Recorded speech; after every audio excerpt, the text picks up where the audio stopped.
The terrifying part wasn't that the human survived 3 death worlds.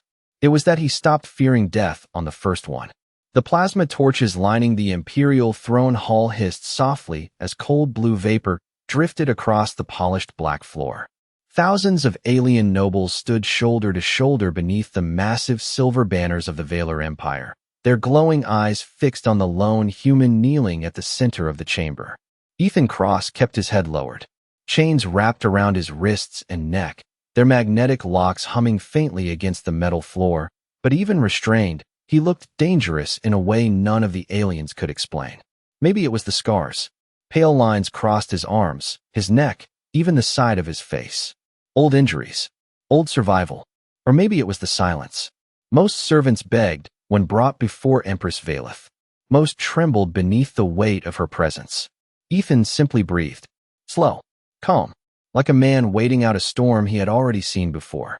High above him, seated upon a throne carved from black crystal and silver steel, Empress Valeth watched with narrowed violet eyes. Her dark crimson robes flowed over the edges of the throne like liquid fire, and the silver crown resting above her pale blue skin shimmered beneath the overhead lights. Beautiful. Untouchable. Dangerous. So this is the famous survivor, she said at last, her voice smooth enough to silence the entire hall. The human who crossed Keros, Vantir, and Dregger. A ripple of uneasy whispers spread through the crowd. Even among alien military officers, those names carried weight. Keros, the frozen death world where temperatures dropped below -120 degrees Fahrenheit at night. Vantir, a jungle moon where acid rain stripped metal clean in minutes. Dregger, the war moon where entire battalions disappeared beneath endless storms of black sand. No human was supposed to survive 1 death world. Ethan had survived 3. Valeth slowly stood from her throne, descending the silver steps one at a time until she stopped directly in front of him. Look at me, human. Ethan lifted his head. The entire room froze. His eyes weren't fearful. They weren't angry either. Just tired. Tired in a way that made the Empress feel strangely uncomfortable. Like she was staring at someone much older than he appeared. Valeth circled him slowly. They say your species is fragile, she murmured. Weak bones. Weak flesh. Weak minds. Ethan gave the faintest shrug. Depends where you leave us. A few nobles gasped at the disrespect. Valeth stopped moving. For a moment, she simply stared at him. Then she noticed something strange. Ethan's hands. Despite the chains. Despite the cold hall. Despite the thousands watching him. They weren't shaking. Not even slightly. The Empress tilted her head. Curious now.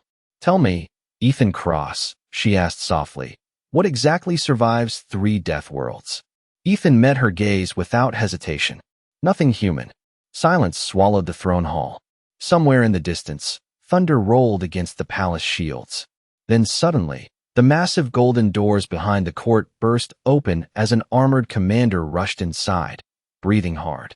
Your Majesty, he said urgently, the beast arena is ready. Valeth's eyes never left Ethan. Slowly, a small smile touched her lips. Cold. Interested. Dangerous. Good, she whispered. Let's see if the rumors survive too. The lower levels of the Imperial arena smelled like hot metal and ozone as Ethan Cross walked between 2 lines of armored guards. The magnetic restraints around his wrists clicked softly with each step, but he barely seemed to notice them. Above him, thousands of spectators filled the towering observation balconies carved into the black stone walls. Their voices blended into a low mechanical hum that echoed through the chamber like distant machinery. At the highest balcony, behind a curtain of silver energy shields, Empress Valeth watched in silence. Her advisors stood behind her nervously, avoiding eye contact. None of them liked this. Not because the human might survive. Because they were beginning to suspect he actually could. The arena floor below stretched nearly 200 yards wide, covered in dark volcanic sand imported from the moon of Dregger itself. Heat shimmered across the surface beneath rows of industrial floodlights. Suspended high overhead, Ethan stepped onto the sand without hesitation. One of the guards removed the restraints from his wrists before quickly backing away. The trial begins now, the arena announcer declared through the massive speaker system. Human servant designation Cross will face the Emperor Beast of Vantir. A deep metallic sound rolled through the chamber as enormous steel gates slowly opened across the arena. Then came silence. Complete silence. Even the crowd stopped breathing. Heavy footsteps echoed from the darkness beyond the gates. Slow. Deliberate. A massive creature finally emerged into the light. Its body resembled a cross between a hunting cat and a reptile, covered in dark armored scales that reflected the floodlights like wet stone. Steam drifted from its nostrils with every breath. The beast towered nearly 12 feet tall at the shoulder. Ethan stared at it quietly. No fear. No movement. Just observation. Valeth narrowed her glowing eyes from above. Most beings panicked the moment they saw a Vantir apex predator.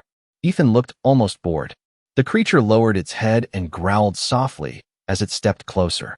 20 feet away now. 10. The crowd leaned forward in anticipation. Then something strange happened. The beast stopped moving. Its yellow eyes locked onto Ethan's face. The growling faded. Slowly, almost uncertainly, the enormous predator took a single step backward. Confused whispers spread across the arena balconies. Ethan remained perfectly still. Another step backward. The beast sniffed the air around him again before releasing a low, uneasy sound that resembled fear more than aggression. Valeth stood abruptly from her throne seat behind the shield. Impossible, one advisor whispered beside her. The creature backed away farther now, refusing to approach the human at all. Ethan finally exhaled through his nose. Yeah, he muttered quietly. I remember your kind too. Valeth heard it through the arena audio systems. Her eyes sharpened immediately. The beast suddenly turned and retreated toward the open gates, ignoring every command shouted by the handlers. Panic rippled through the staff below as the massive doors slammed. Shut behind it. Silence swallowed the arena. Thousands of aliens stared at the lone human standing motionless beneath the floodlights. No victory pose. No celebration. Just exhaustion. Valeth slowly descended from the balcony level toward the arena floor itself, her silver cloak trailing behind her like smoke. Guards rushed to follow, but she raised one hand sharply, stopping them. She approached Ethan alone. Up close, she noticed sweat running down the side of his face despite the cool air systems. His breathing had changed too. Slightly uneven now. Subtle. Controlled. But there. Not fearless then. Just disciplined. Valeth stopped only a few feet away from him. Why did the beast retreat? She asked quietly. Ethan looked toward the sealed gate where the predator had vanished. For a moment, his expression changed. Not pride. Not anger. Something colder. Something older. Because, he said softly, it recognized the smell of Keros on me. The medical wing beneath the Imperial Palace was colder than the arena above. White lights reflected across polished steel walls while rows of silent medical drones drifted through the air, carrying trays of glowing instruments. Ethan Cross sat alone on the edge of a diagnostic platform, his broad shoulders bare, as automated scanners moved slowly across the old scars covering his back and arms. The machines kept pausing, recalculating. One of the drones emitted a warning tone before projecting lines of alien text across the wall display. Biological trauma beyond projected survivability. Multiple healed fractures. Repeated extreme cold exposure. Radiation damage. Valeth stood outside the transparent observation glass with her arms folded tightly behind her back. She had dismissed the entire medical staff nearly 10 minutes earlier, yet she still had not walked away. Something about the human disturbed her focus. It was not his strength. She had seen stronger beings. It was not his survival either. Empires were built on survivors. No, it was the way he carried suffering like it had become ordinary. One of the drones carefully scanned a deep scar across Ethan's ribs before another warning symbol appeared. That injury should have stopped his heart. One physician whispered nervously beside her. Valeth ignored him. Ethan slowly looked up toward the observation glass, as if he could feel her staring. Their eyes met through the reflection. The physician shifted uneasily. Your Majesty, perhaps the human should be transferred back to the servant quarters. Leave us, Valeth said quietly. The physician blinked. Majesty. Now. Seconds later the room emptied, leaving only the low mechanical hum of the scanners behind. Valeth entered the medical chamber alone. The door sealed shut behind her with a soft hiss. Ethan watched her approach, but did not stand. He looked exhausted now. more human than monster beneath the harsh white lights. Valeth stopped beside the diagnostic display, studying the endless list of injuries projected across the screen. Your body should not function, she said at last. Ethan glanced toward the machines. It complains about that a lot. The Empress frowned slightly. Humor. Even now. She moved closer, her silver cloak brushing softly against the floor. Up close, the damage looked worse. Tiny frost marks along his neck. Burn patterns across his shoulders. Scars layered over older scars. Survival stacked on survival. What happened to you on Keros? She asked quietly. Ethan was silent for several seconds. Somewhere overhead, distant thunder rolled against the palace shield systems. Finally he spoke. The storms there last 3 weeks sometimes. His voice remained calm. Flat. No sunlight. No heat. Just ice and wind. Valeth listened carefully. Your rescue team never arrived? Ethan looked at her for the first time since she entered the room. There was no rescue team. Something cold moved through her chest. Then why were you there? Ethan leaned back slightly against the steel wall behind him. The overhead lights reflected faintly in his tired blue eyes. Because someone wanted to know how long a human could survive. Silence filled the room. Valeth felt it then. Not fear exactly. Something heavier. Regret perhaps. She remembered the files she had purchased years ago from human military brokers. Classified survival subjects. Experimental personnel. Disposable assets. At the time, she had never questioned where those humans came from. Ethan slowly stood from the medical platform. The scanners immediately protested with warning tones. He ignored them. You should rest, Valeth said before she could stop herself. Ethan gave a faint, tired smile. That is the problem with Deathworlds, Your Majesty. He stepped past her toward the exit door. You stopped sleeping properly after the first one. Then he walked out, leaving the Empress standing alone beneath the cold white lights while the medical display continued flashing one impossible sentence over and over across the screen. Subject survival probability, less than 1%. The palace dining hall was nearly empty at this hour. Only the low glow of suspended crystal lamps illuminated the endless silver tables stretching beneath the vaulted ceiling. Rain hammered softly against the transparent upper dome far above, turning the lights of the imperial city into blurred rivers of blue and gold. Ethan Cross sat alone near the back wall beside one of the service stations, quietly eating from a simple metal tray while steam rose from a bowl of nutrient broth in front of him. No guards stood nearby tonight. No chains either. Yet every servant in the room kept their distance. Some avoided even looking at him. The story from the arena had already spread through the palace. The human who frightened apex predators. Ethan barely noticed the whispers. He ate slowly, methodically, like a man trained never to waste warmth or food. Across the hall, hidden behind the dim reflection of a crystal support pillar, Empress Valeth watched him in silence. She did not know why she had come down here herself. Curiosity, perhaps, or something more dangerous. Earlier that evening, she had ordered her archivist to investigate Ethan's military files. Most records had been erased, others classified beyond imperial clearance. But one detail remained consistent across every fragmented report. Subject displays abnormal psychological adaptation after prolonged exposure to extreme isolation environments. Valeth had read the sentence 3 times. Then she came here. Ethan lifted the metal cup beside his tray and paused. A small maintenance drone hovered nearby against the wall, its cooling fan sputtering weakly beneath the heat of overloaded circuits.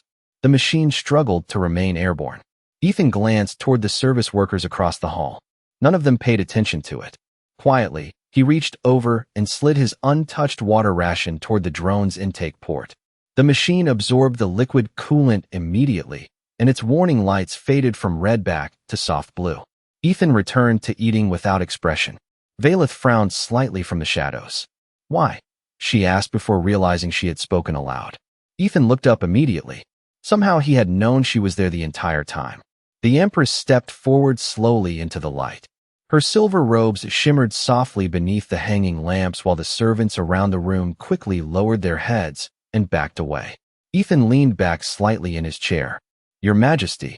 Valeth ignored the greeting. Her glowing violet eyes shifted toward the small drone now hovering steadily beside the wall. Why help a machine? She asked quietly.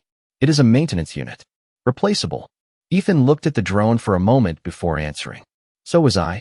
The words landed harder than she expected. Valeth folded her arms behind her back to hide the strange tension moving through her chest. You speak as though survival is a burden. Ethan gave a faint, tired laugh. Sometimes it is.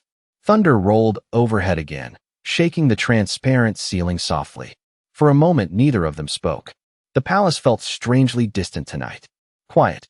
Ethan finally picked up his tray to leave, but before he could stand, a sharp crash echoed from the far side of the dining hall. A young servant girl had dropped an entire stack of crystal serving dishes onto the floor. The room froze instantly. The girl's pale hands trembled violently as shattered silver-blue glass spread across the polished floor around her feet. An older supervisor stormed forward immediately, his expression furious. Do you understand what those cost? The supervisor snapped. The servant girl lowered her head, terrified. Valeth recognized the look instantly. Fear of punishment. Fear of failure. Fear of being discarded. Ethan slowly set his tray back down. Before the supervisor could continue, the human calmly stepped forward. My fault, he said. The entire hall turned toward him. Even Valeth blinked in surprise. The supervisor stared. What? Ethan pointed toward the scattered crystal. I distracted her. Silence swallowed the room. The servant girl looked up at him in confusion. She had never even spoken to him before.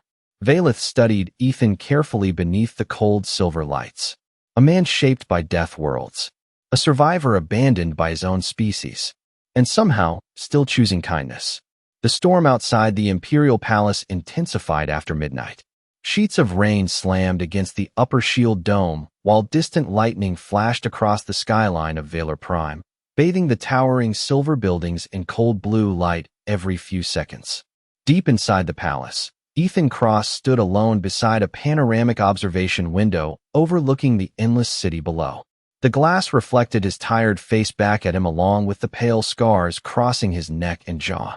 Somewhere beneath the city lights, transport engines hummed through the darkness like distant thunder. Ethan rested one hand against the cool glass and closed his eyes for a moment. Quiet places always made the memories louder. Ice storms screaming across Keros. Acid rain hammering against rusted shelters on Vanter. Endless black skies over Draegr. Survival never really ended. It just became quieter. Behind him, the chamber doors slid open softly. Ethan did not turn around. You walk without guards now, he said calmly. Empress Valeth stepped into the room alone, her silver cloak damp from the rain outside the upper balcony corridors. And yet I am still alive, she replied.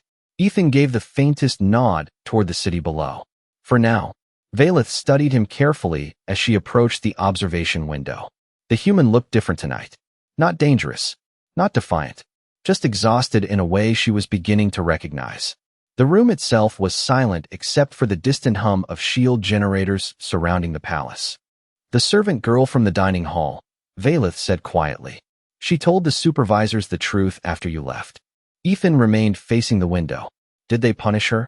No, Valeth folded her hands behind her back. Because I stopped them. Ethan finally glanced toward her reflection in the glass. That is new. The Empress ignored the comment, though something about it lingered painfully in her chest. She had ruled star systems for nearly 2 centuries. Entire fleets obeyed her commands without question. Yet this damaged human somehow made her feel examined every time he spoke. Valeth stepped beside him, close enough to see the faint frost scars near his collarbone beneath the soft white room lights. Why did you protect her? She asked. You owed her nothing. Ethan looked back toward the storm outside. Lightning rolled silently across the distant skyline before thunder followed several seconds later. On Keros, he said quietly, there was another survival subject with me. Valeth listened without interrupting. Kid from Mars colony, Ethan continued. 19 years old. Smart. Funny. His voice stayed calm, but slower now. He kept apologizing every time he slowed us down. Valeth felt her throat tighten unexpectedly. Ethan exhaled softly through his nose. One night the storm got too cold. He fell asleep sitting up. Silence filled the chamber. The city lights below blurred beneath the rain. What happened to him? Valeth asked carefully. Ethan stared into the darkness beyond the glass for several seconds before answering. Nobody protected him. The words settled heavily between them.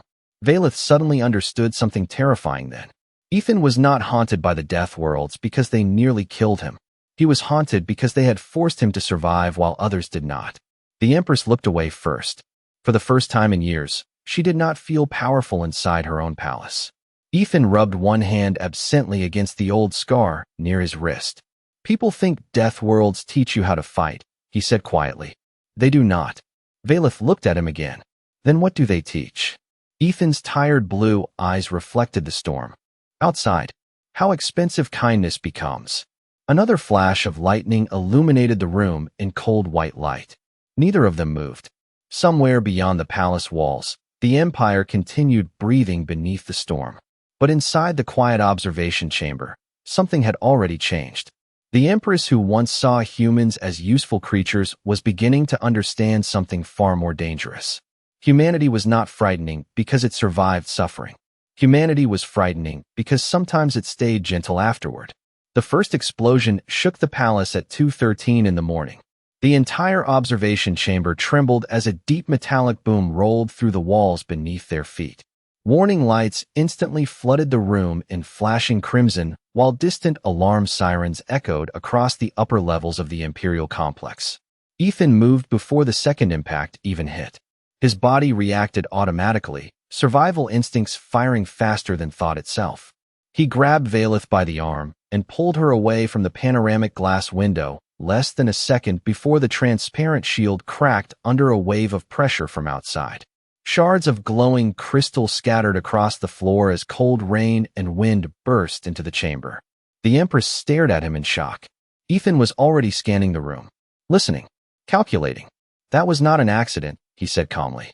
Somewhere below them, rapid emergency announcements began echoing through the palace speakers. Security breach detected. Eastern Command sector compromised. Multiple internal systems offline. Valeth immediately straightened, her royal composure returning despite the chaos outside.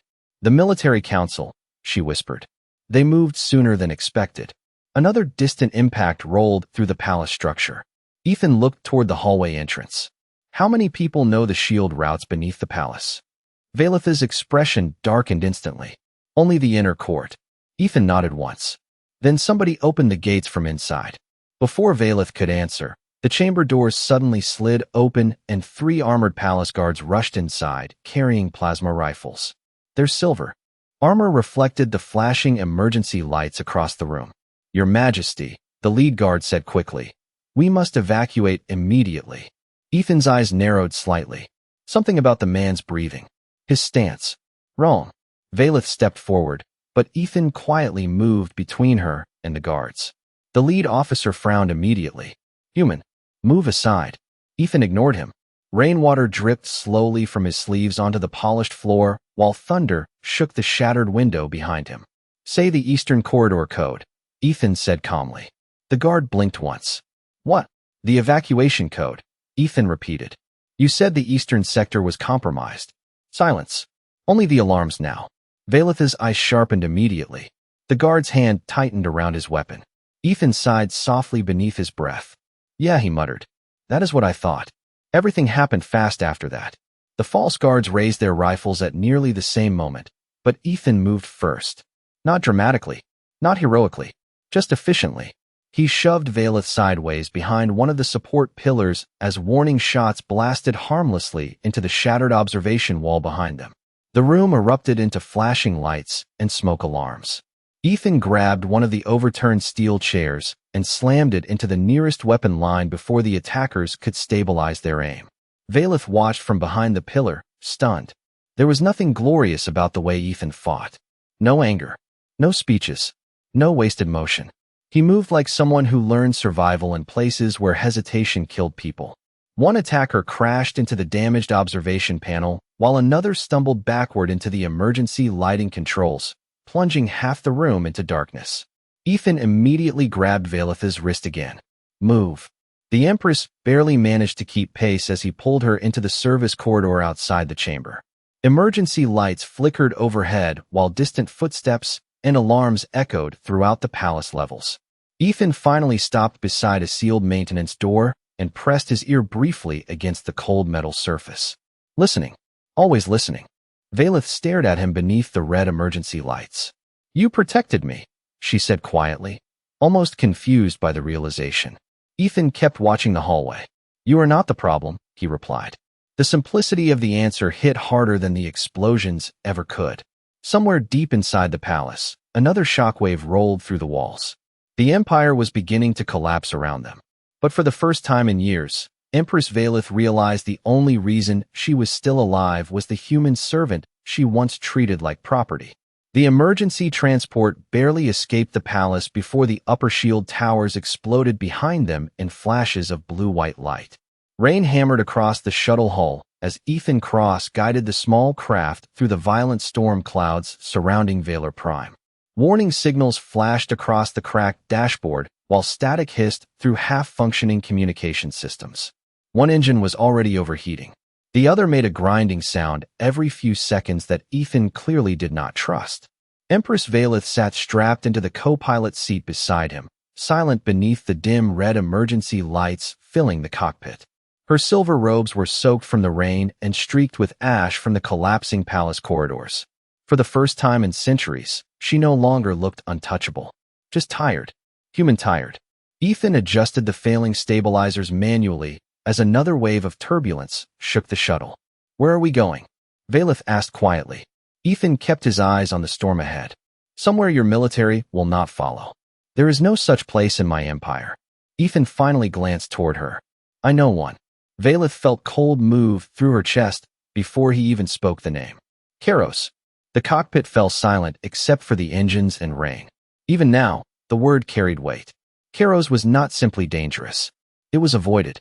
Entire fleets rerouted around the frozen Deathworld whenever possible. You want to hide on the planet that nearly killed you? Valeth asked carefully. Ethan's expression barely changed beneath the red emergency lights. No, he said calmly.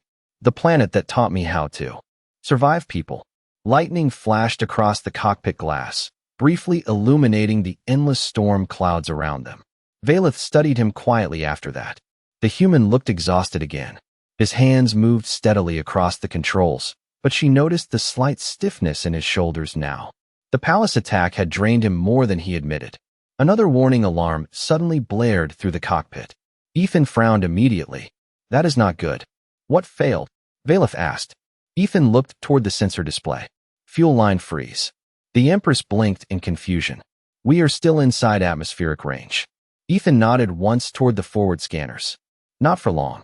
The storm clouds ahead slowly opened, revealing space beyond the atmosphere. And there, hanging like a frozen scar across the darkness, was Keros. White, endless, violent. Even from orbit, the planet looked dead. Massive ice storms swirled across its surface like moving continents, while frozen lightning flickered inside the clouds below. Valeth suddenly understood why entire civilizations avoided this place. Ethan guided the damaged shuttle downward through the atmosphere as the hull began shaking violently from the cold. Frost spread across the inside edges of the cockpit glass within seconds. Temperature warnings screamed across every monitor. -90 degrees Fahrenheit and falling. Valeth wrapped her arms tighter around herself instinctively as visible frost formed across the metal walls. Ethan noticed immediately. Without speaking, he reached behind his seat and handed her the insulated thermal jacket he had been wearing since leaving the palace. Valeth stared at it. You need this more than I do. Ethan focused on stabilizing the shuttle. I know what cold feels like here, he replied quietly. You do not. The Empress slowly pulled the oversized jacket around her shoulders.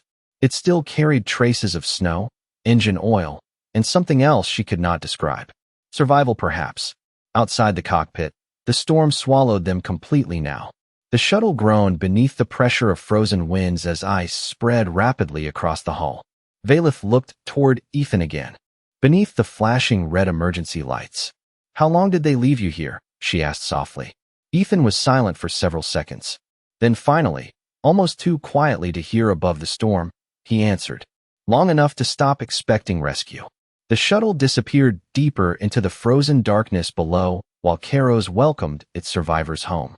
The shuttle crashed into the frozen surface of Keros just before dawn.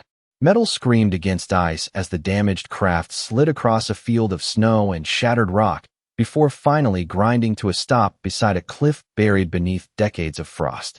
Silence followed. Heavy. Endless. The storm outside had weakened slightly, but frozen winds still howled across the white wasteland hard enough to shake the broken shuttle frame every few seconds. Inside the cockpit, emergency lights flickered weakly against drifting clouds of frozen vapor. Valeth slowly opened her eyes. Her head throbbed from the impact. Frost coated nearly every surface around her now, including the edges of the cracked control panels.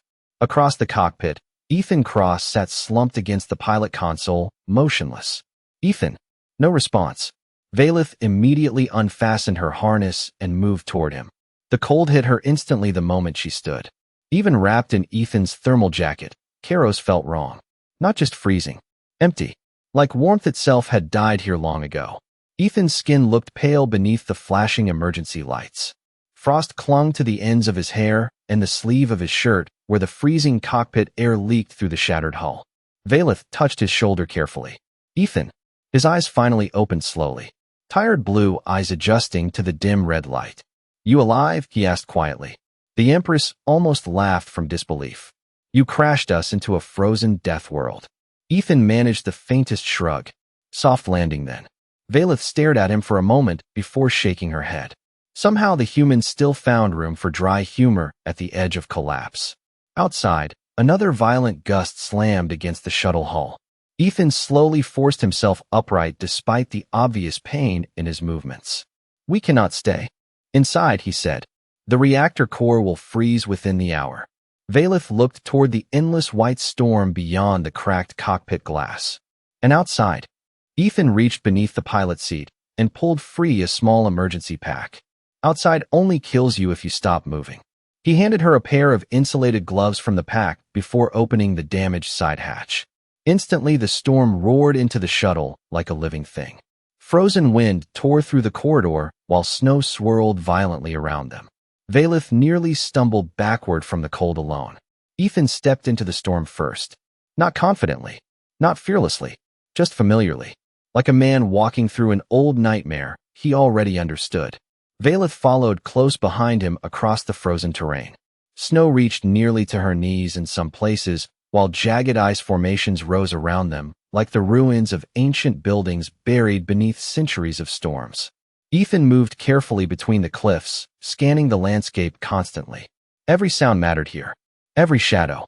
After nearly 20 minutes through the storm, they reached a narrow cave hidden beneath an overhang of black frozen rock.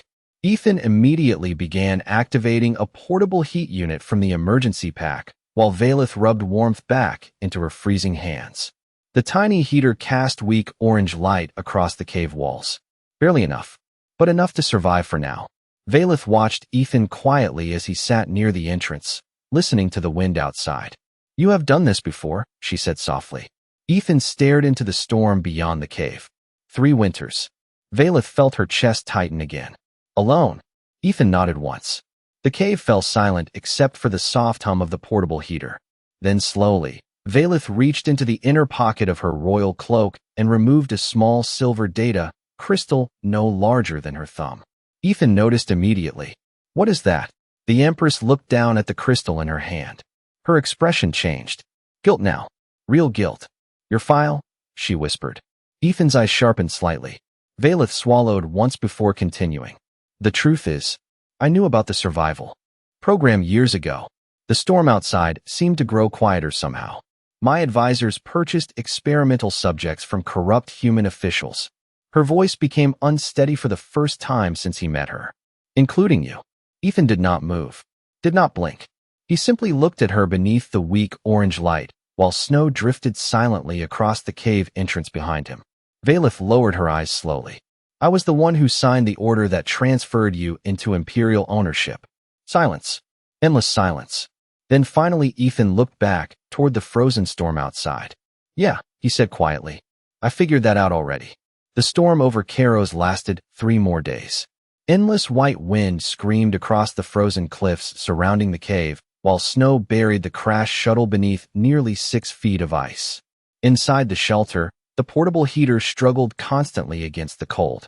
Sometimes the weak orange light flickered low enough that Valeth wondered if they would survive the night at all. Yet somehow Ethan always kept the machine running. He repaired damaged wiring with pieces stripped from emergency equipment, melted snow for water, monitored the storm patterns by sound alone. He moved through the frozen world with the quiet focus of someone who had already accepted suffering years ago. On the fourth morning, the storm finally weakened. Pale sunlight pushed through the clouds for the first time, casting silver light across the endless snowfields outside the cave entrance. Valeth stood near the opening wrapped tightly in Ethan's oversized thermal jacket while frozen wind drifted softly across the cliffs below. The planet looked almost beautiful now. Empty, silent, honest. Behind her, Ethan finished securing the last of the emergency supplies into a weatherproof pack. His movements were slower today. The cold had reached him more than he admitted. Valeth noticed the faint tremor in his hands while he adjusted the heater core. "You should rest," she said quietly. Ethan gave the faintest tired smile without looking up. "You sound different now." Valeth lowered her eyes briefly. "So do you." Silence settled comfortably between them after that. Strange how quickly survival erased distance between people. The Empress slowly stepped farther outside the cave, staring across the frozen horizon. Somewhere beyond those endless storms waited her empire, her fleets, her throne. But standing here on Keros, all of it suddenly felt very far away. "When we leave this planet," she said softly, "everything will change." Ethan joined her near the cave entrance. Frost clung to the edge of his dark jacket, while pale sunlight reflected softly in his tired blue eyes. "Good," he replied. Valeth looked at him carefully then. Really looked at him. Not as property, not as a weapon, not as a survivor from some classified file. Just a man. Wounded. Exhausted. Still kind somehow. Slowly, she reached toward the metallic control band still locked around his wrist. The servant restraint. Ethan glanced down at it, but said nothing. Valeth removed a small royal override key from beneath her cloak and pressed it gently against the lock. The band released with a soft mechanical click before falling silently into the snow between them. Neither moved for a moment. Frozen wind drifted across the cliffs while the silver restraint slowly disappeared beneath fresh snow. Valeth swallowed once. "You are free now." Ethan stared at the broken restraint for several quiet seconds. Then finally he looked back at her. "Yeah," he said softly. "I know." The Empress waited. Part of her expected him to leave immediately. Any sane person would. She had purchased him, chained him, used him. Yet Ethan remained standing beside her beneath the pale light of Keros. "You are not going?" she asked carefully. Ethan looked out across the frozen horizon. "I spent most of my life surviving places that wanted me dead." His breath drifted softly through the cold air. "This is the first time somebody gave me a reason to come back alive." Valeth felt something inside her finally break then. Not weakness, not fear. Something colder and heavier than either. Regret. The kind that changes people permanently. Far above them, the clouds over Keros slowly began to part, revealing distant stars scattered across the endless black sky. Ethan adjusted the pack over his shoulder before starting down the frozen cliff path toward the buried shuttle below. After a brief hesitation, Valeth followed beside him. Not Empress and servant anymore. Just two survivors crossing the snow together. And somewhere beneath the endless silence of the Deathworld, the galaxy quietly changed forever. Because the thing that finally broke the immortal Empress of Valor was not human violence. It was human mercy.